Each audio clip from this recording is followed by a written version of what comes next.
Today I am going to show you how to do the factory reset for this model Sony WF-1000XM4.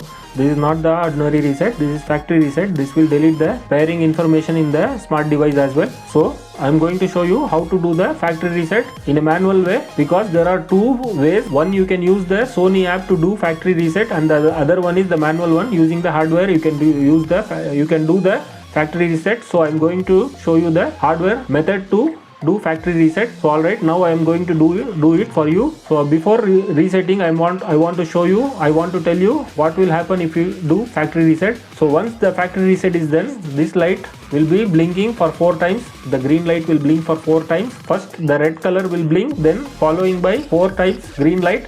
So alright, now what we have to do is, like, we have to hold this two CTC button here for 10 seconds. After 10 seconds, this will start blinking for 4 times. Green light will come, red will come as well. So just follow the steps. I'm going to press this.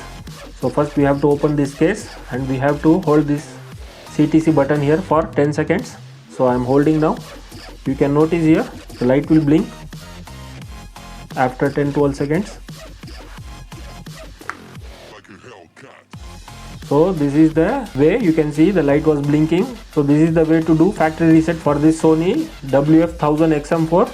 I hope you like the video. If you like the video, please do like, share, subscribe to AudioViz360 and hit that notification bell icon, and write comment in the comment section below if you have any queries. If you subscribe, it will motivate me to make more of like these videos. Thanks for watching. Bye.